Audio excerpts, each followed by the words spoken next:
প্রতিদিন অফিস থেকে ফিরে যে ঘরে ঢুকে আয়েশ করে সঞ্জয়, আজ সেই ঘরটা থাকলেও আরামটা হচ্ছে না।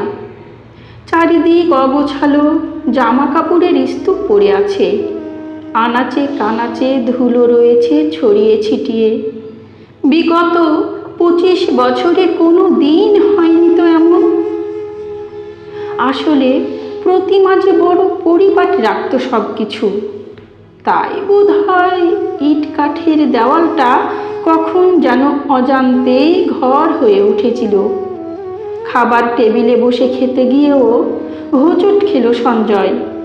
চিরকাল প্রতিমা রুটি সাজিয়ে দিত থালার উপর, আজ ক্যাসারোল থেকে বের করতে হলো নিজেকেই।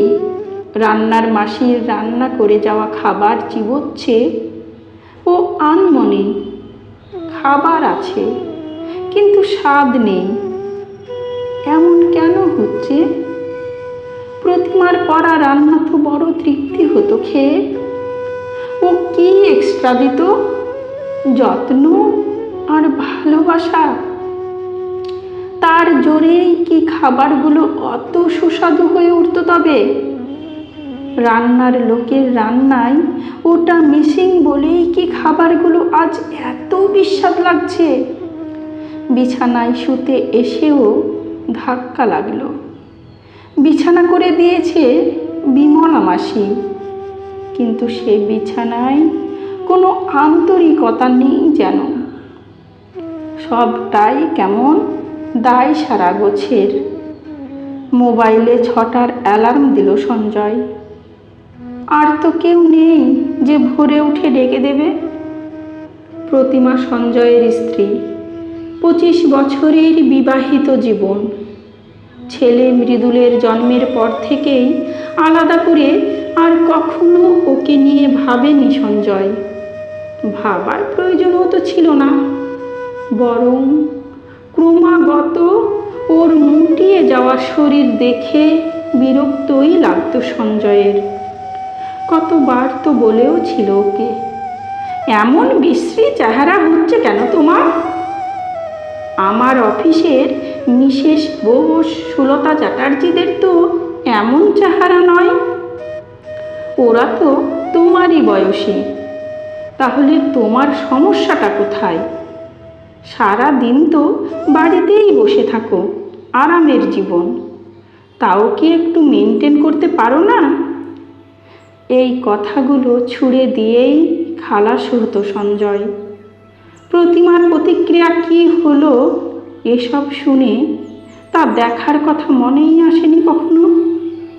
প্রতিমা আধুনিক পোশাক পরতে পারত না, গুছিয়ে সুন্দর করে কথা বলতেও পারত না।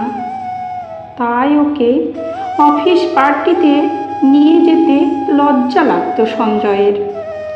বারবার মনে হতো ওকে ঘর আর রান্নাঘরেই মানায় কেবল। মাঝে মাঝে কোনো মেলায় গিয়ে বা পাড়ার মোড়ের বড় দোকানটার শোকেসে আঙ্গুল দেখিয়ে যখন ও বলতো, ওই ফুলদানিটা কিনে দাও না গো, ওটা আমাদের ঘরে বড্ড মানাবে। বা যখন আবদার করতো, এবার বিয়ের তারিখে আমার কিন্তু নকশা করা চাদর আর বালিশের কভার চাই, তখন প্রতিবার বিরক্ত হতো সঞ্জয়। কতবার তো বলেই দিয়েছে, রোজগার তো করতে হয় না, টাকার মর্ম বুঝবে কিসে, আবদার করেই তুমি খালাস।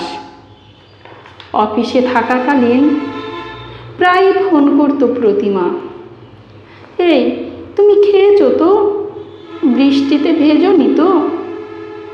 বিরক্তিতে মাথা জ্বলে যেত সঞ্জয়ের। ঝাঁঝিয়ে বলতো, তোমার মতো দিন রাত খাওয়া বা আরাম করা নিয়ে ভাবলে আমার চলে না, বুঝেছ?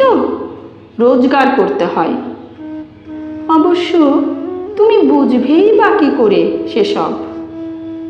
মোবাইলে ফোন করে যখনও বলতো, আজ একটু গরম মশলা লাগবে গো, কিংবা যখন বলতো, ফেরার পথে চিনি নিয়ে এসো না লক্ষ্মীটি, সঞ্জয় রাগে গজগজ করত, মনে মনে অজস্র গালিগালাজ করত প্রতিমাকে।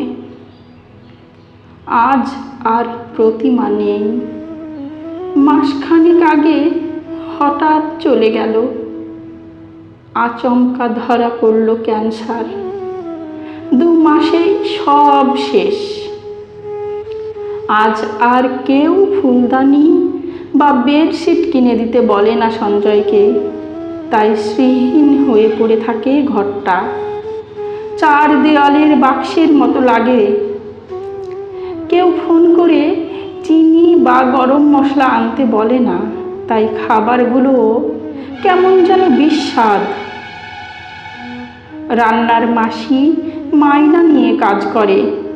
সঞ্জয়ের খাবারের স্বাদ নেই, তাই মাথা ঘামাবার সময় বা ইচ্ছা কোনোটাই নেই।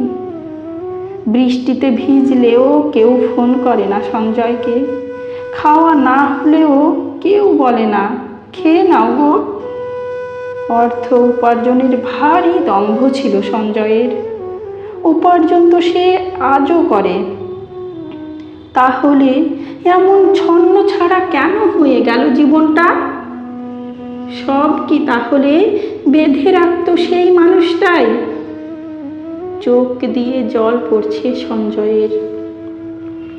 বালিশ ভিজে যাচ্ছে। কেন সময় থাকতে একটু যত্ন করলো না মানুষটাকে?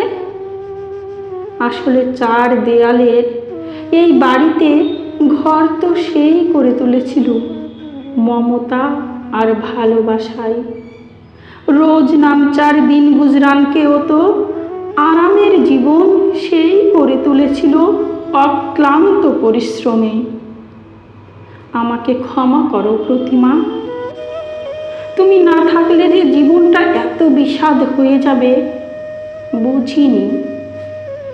বুঝতেই পারিনি যে তুমি নীরবে আমার প্রত্যেকটা দিনকে সুন্দর করে তোলো।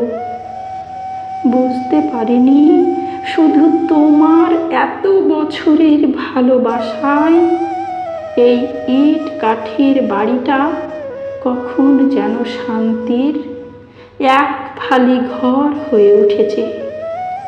ছেলেটাকে বোঝাতে হবে, বলতে হবে যে আসলে মেয়েরাই 4 দেওয়ালের বাড়িটাকে ঘর করে তুলে নিজেদের যত্নে ভালোবাসায়। তাই তাদেরও যত্নই প্রাপ্য, অবহেলা নয়। সময় থাকতে সেটা বুঝতে হবে, নইলে যে দেরি হয়ে যায়, বড্ড দেরি। কলমে পল্লবী সেনগুপ্ত, পাঠে আমি রোজি। আমার গল্প পাঠটি যদি আপনাদের ভালো লেগে থাকে তাহলে চ্যানেলটি সাবস্ক্রাইব করে পাশে থাকবেন। আপনাদের ভালো লাগা, ভালোবাসা ও সহযোগিতা আমার একান্ত কাম্য।